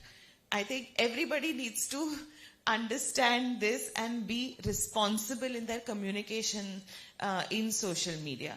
And in terms of this super shadow, industry, the last point that I want to make is that in terms of designing outrage, I think there is a way to crack it also, and that is follow the money. Yeah, you wanted to add something to that. Actually, what she says is right, that after all, it is all about money. When we are talking about industry, that means there has to be some raw material. Somebody has to pay for that raw material. So finally, everything boils down to money. And where does this money come from? I think we have to figure out, because everything is not happening automatically. People are not just waking up and they're not starting to post and things like that. Outrage is manufactured, as I said, and it is backed by big money. Where does this money come from? That we have to figure out. And I think we have to go back a little. There is something called as regime change operation, which United States specializes in. And earlier, this regime change used to happen with the help of CIA. And it used to be bloody. It used to create bad blood. And the image of United States as a protector of liberalism and democracy used to get damaged. So they changed their strategy sometime in the mid-1980s. And they created something which is called as National Endowment for Democracy. So they said that now what we'll do is there are certain frustrated people in every country. So we will feed them we will give them awards like Magsaysay Award and things like that. We will finance them, fund them, and we will make them create anarchy in their country. And by promoting anarchy, we will finally achieve our target of regime change. So there are certain regime change experts in United States. So we are talking about American's deep state. In the first answer, I talked about cultural Marxism or Wokeism. So we have to understand that this is an alliance between two big, powerful forces in the world, American deep state and Wokeism or cultural Marxism. And hand in hand, they are trying to destabilize and destroy the countries that they find inconvenient. And that is where this entire manufacturing of outrage is engineered. So first thing to remember is nothing is happening on its own. Everything is being planned, strategized, and executed. So if you have to counter it, you have to also do equal amount of planning and strategizing. That is what we have to remember. Thank you. That was a lot of clarity, because I would like to bring to your attention what happened in the early 1970s, the Naxal movement, and how the Chinese influence there, was the reason behind their ideological brainwashing. So I want to come back to you, Aishwarya, at this point, because we are talking about how outrage industries, there's a manufacturing unit behind it, a global manufacturing unit, and we have examples like, say, a very good example. I was talking to my daughter just yesterday, somebody like Malala Yousafzai, for instance. She is a Nobel laureate, but what has she done? It's not very clear to me, apart from getting very tragically shot for wanting to go to school. Since then, what has she done? I mean, she's sitting in the UK. She's not in her country of birth. She's not really, taking on those forces who attacked her in the first place. She's wearing designer clothes and appearing in Jimmy Fallon and all these talk shows. So, yet she's considered a very, very potent symbol of for the younger generations. So, choosing who you are looking up to, how do we do that? How, as an educationist, what are your views? So I think when we think about activists, there are activists by choice and activists by default. So because of circumstances that have happened to you, you are seen as somebody who represents either a misdeed or represents light and the fight or whatever it might be. And that is by default because of circumstances that have happened to you. She's a prime example of that. That she was very sadly a victim of the circumstances around her, which echoed out to people that women were not allowed to get educated and they would rather kill a woman than have her educated, right? And I mean, by grace she survived, and her entire, I think, idea is the fact that she survived, right? But beyond that, she's not somebody that has a voice. Yes, she represents a tragic point in history, and she must be recognized for that, being a representation of what could happen if we allow forces to control the narrative, that is, deny a voice. But beyond that, she doesn't really have a voice. So, yes, See, I want to make a distinction between her and another figure called Kim Phuc. Kim Phuc was a little girl. I don't know how many of you remember. There was a very iconic picture by Nick Ut of the Vietnam War, of a little girl, a little naked girl whose clothes had been burnt off by the napalm bombing. That little girl was Kim Phuc. All right. Now she was a girl in the picture. She became very famous for being, caught in that horrific situation and the symbol of this horrific war that was happening. But nobody gave her a Nobel. So, there are aggressors and there are aggressors, there are victims and there are victims. That's what I'm trying to say, that just being a victim, and I'm sure Kim Phuc is as tragic a victim as Malala. But no one gave Kim Phuc a Nobel. She wrote a book and she's now been happily forgotten. Why? Because the aggressor is not someone you want to take on. No, I think it's also, one is, I think the fact that now we have social media has changed everything. And wherever the attention goes, we place value on that. So it is not merely just the incident or the person, it is where attention is. And the longer attention stays there, we place value on it. So I think that is one of the reasons why Malala is, and if you see, she has lived a rather a traditional life. So she cannot be considered a feminist, or other than the fact that I think her father put her in school and wanted her to get educated, if I'm not mistaken. She has lived a rather traditional life. I think she's now married and, she's settled in the UK, and a very traditional marriage as well. So I think what we choose to see certain aspects and we would like to negate the rest. Whereas if you take now Greta Thunberg, which I think everybody knows, and she's activist by choice. But we no longer know what she's an activist for, because I think it's just, I think it's just become something where, I think there's a popular comedian that says, I think we can all agree on one thing, and that Greta is annoying. And, so activism also, I think by choice has become it's a default kind of a narrative. So it's the same narrative, you spin it around for different things. So when I say, when we're looking at activists, it used to be defined by reformer, rebel, somebody who wanted, change. So that's where it stemmed from. It's now just about drawing attention. And that's where, and it stops at that. There's nothing beyond that. Yeah, exactly. That's a very important point, that, a lot of activism stems from just drawing attention to a person. That's it. And that attention can be 5 seconds, it can be 5 hours, it can be 5 days, it can be whatever. I'm going to come to you and ask you about Abhijit ji was just talking about the deep state and the shadowy role played by the deep state in harnessing these often misguided people who are, who think they are trying to do some good or raising their voice for something. How dangerous and integrated is it? It is dangerous, it is integrated, as we've seen in Bangladesh, for instance. But, the whole idea of young people rising in revolution is very romantic.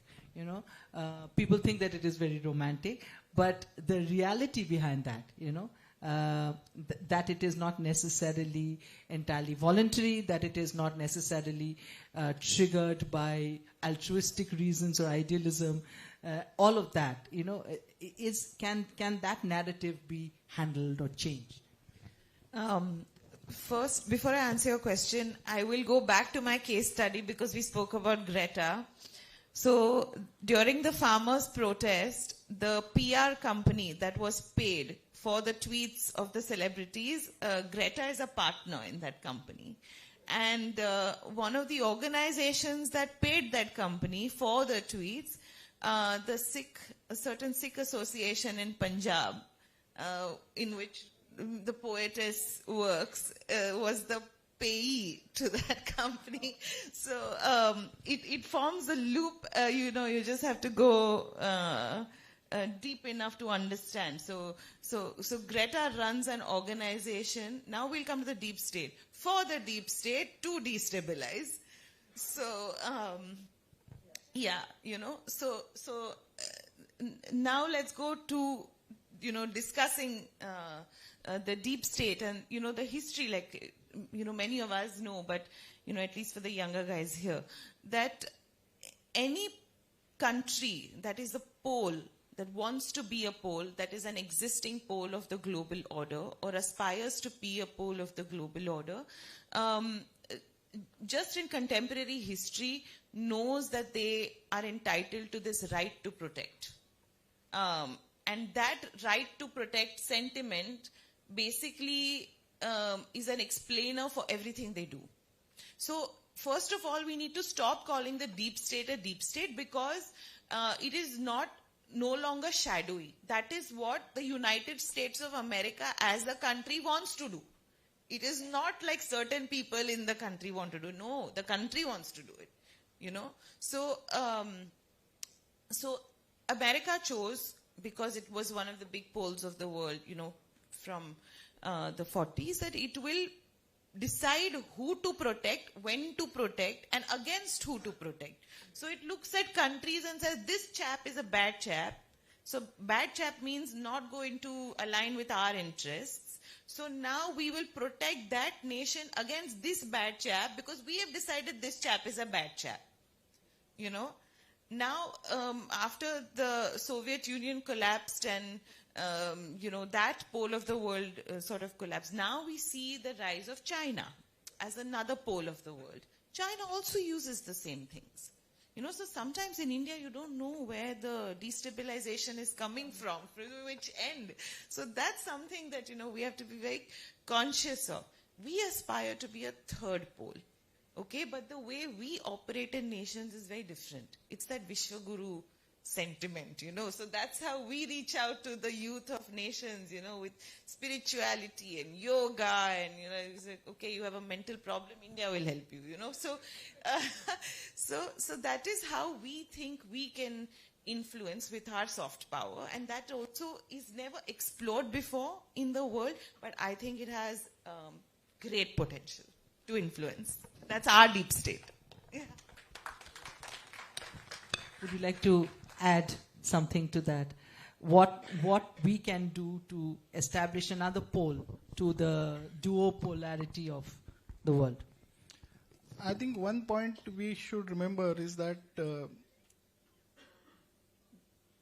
idea is to destroy the trust and faith of Indian people in its institutions, basically. Let's start with politics. I'm not taking up the case of politicians, but there is something called as alternative politics that is being promoted. So don't trust your politicians. All political parties are useless. And then there is something called as alternative politics, where it is run by so-called activists and NGOs who don't have any skin in the game. They don't have any accountability. Politicians at least have to face the electorate every 5 years. Though they are crooks, but at least they have to show their face to the voters and get their approval, and there is some accountability. These so-called activists have got no accountability. But they are being inducted, they are being shown as the face on which you should have trust. So that Sonam Wangchuk or Yogendra Yadav, these people are being promoted as the saviors of our country, which is completely, I can't use that word, but it's completely wrong. So that is something we'll have to guard against. That we are being taken for a ride, and we shouldn't allow ourselves to be taken for a ride. That is number one. And you were asking about how we can create our own third pole, is what you're saying. I think that primarily starts with becoming a very, very powerful economy, because no one will look at you as a global third pole unless you have a comparable economy, right? Like somebody yesterday was saying that America is a $37 trillion economy. China is a $18 trillion economy, whereas we are $4 trillion economy. I think she was only saying. So that is where we have to focus on right now.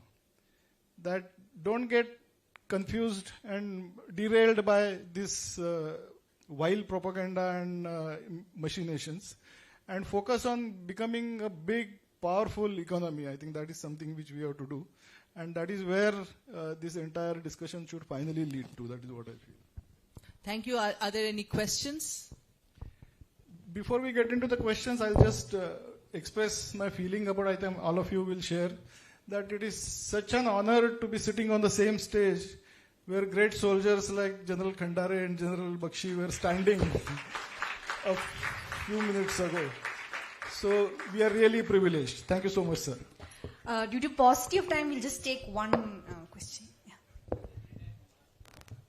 Yeah. I have two things to ask. When you said polarism, we were talking about the power polarism, but there seemed to be a religious polarism. I feel that we cannot ignore, number one. Number two, but that is also power. But if you see, these two countries are not supportive of that religious polarism. So there is something, a third group which probably is supporting the religious pluralism, number one.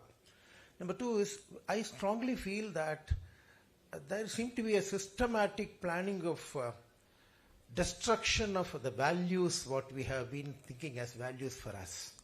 It's like when I remember when we were being students, younger generation, and we came up with some values. Now, I honestly feel that a person who is pursuing values is looked down by the community, looked down by their own counterfolks. I think that seems to be, this is systematically happening, having starting from, even marriage is now looking at, people are saying that it's no nonsense. Why should you get married? Like that. Why should you respect your teacher? Why should you respect your parents? I feel that there seems to be something happening that is not coming from outside. I feel it's coming from inside. I want you to, because we have been always talking about the outside issues, but I think there's a very strong inside destruction.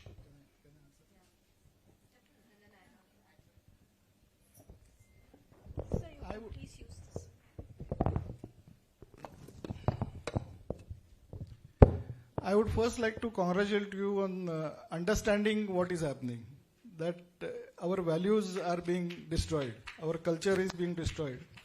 And for that, we have to understand how Marxism has changed its strategy. Very briefly, I'll tell you, it's a very big subject. But classical Marxism, which was propagated by Karl Marx, Marxism is all about conflict. Divide the society into two parts, and there should be, inflame the conflict between those two parts, and then that should lead to anarchy, violence, and destruction, is the left ideology. So, the fault line that they were talking about earlier was economic fault line, that rich versus poor, or capitalists versus workers. When that didn't work, they understood that this is not going to appeal to people all over the world. So they changed their strategy and they decided that now we will destroy the culture and civilization. They said that poor people in any country don't get attracted to communism because they feel that the culture and civilization of that country is their own culture. So they said, now we must destroy this culture, and as long as we don't destroy this culture, people will not accept communist revolution. And then they started attacking the mainstream culture of their target country. So in the West, the mainstream culture is Christianity. So they have written down in 1930s that we'll empty the churches. And they have achieved that. In the West, churches are practically empty. In India, the mainstream culture is Hindu. So they are attacking Hinduism. And their methodology of doing that is to create questions and doubts in the minds of people about their own culture, about their own values, about their own traditions. And so they will create confusion in your mind. Bhram paida karna hum jisko bolte. So that kind of working they will do. So they will ask you, why should you worship Lord Ram? Because he was a patriarch. He didn't support Mata Sita when somebody charged her of something. So suddenly you have doubts in your mind. So they try to create disaffection about your own culture and about your own traditions in your mind. And that is what you are experiencing. Thank you, Abhijit-ji. I have always maintained from a very young age that I have always been too poor to ever believe in Marxism. So, yeah, a quick word from you and then we will wrap up. No, I'm very glad that you brought up the fact that something as our ethics and our values are being corroded. And I think one of the reasons, and I think it's a great opportunity because there are a lot of children here, is that what do we celebrate? And who do we celebrate, right? A lot of what we ignore as adults, and we are, I think, a reason why this erosion is happening, is because we ignore it when people do things that are not right, and we celebrate them for when they are winning. So winning has become more important to especially youngsters than how you win. It just matters that you win, right? And I think one of the reasons why is we are raising societies that have no consequence. There is no consequence when you are doing something wrong. And we have to bring back that, right? We think correction is we are, taking away the respectability of an individual when we correct them. But correction is required to put you on a path that is right. So I think these are two aspects. I'm very glad you asked the question. But as adults and as educators and people who are in society, I think definitely we should hold ourselves and our youth and other adults accountable for how they get, where they get, and what takes them there. And also, I think we have to bring back we have to have correction. We have to have, bringing our children, like telling them, guiding our children to right paths, and telling them when they are down something that is wrong. So I think definitely that is required, and these are things that we must. Thank you so much. We'll request all of the guests to please stay back. We will be having the book launch of Shri Abhijit Jogji's book, Bharat, that is India, Reclaiming Our Real Identity. We will be having the book launch. We will request Srimati Anuradha Goyalji to please come forward for the book launch.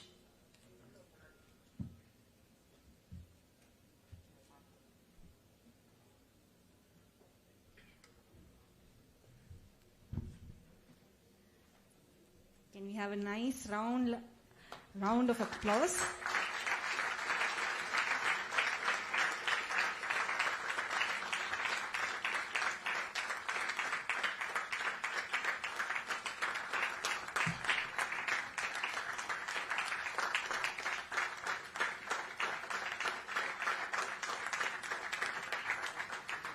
I request Dr. Bhuvaneshwaran to please felicitate Nandini ji, Srimati Radhika ji to please felicitate Jog ji, Shri Madhav Rao ji to please felicitate Priyam ji, and Srimati Vaishnavi ji to please felicitate Aishwarya ji.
Thank you so much. Yes, Aishwarya ji.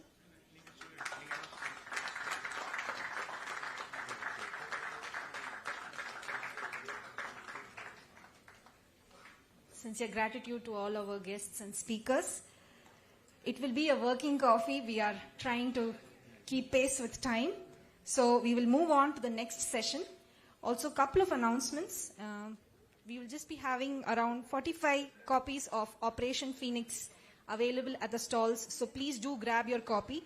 You might also have a chance to get a signed copy. So please do, catch it while you can.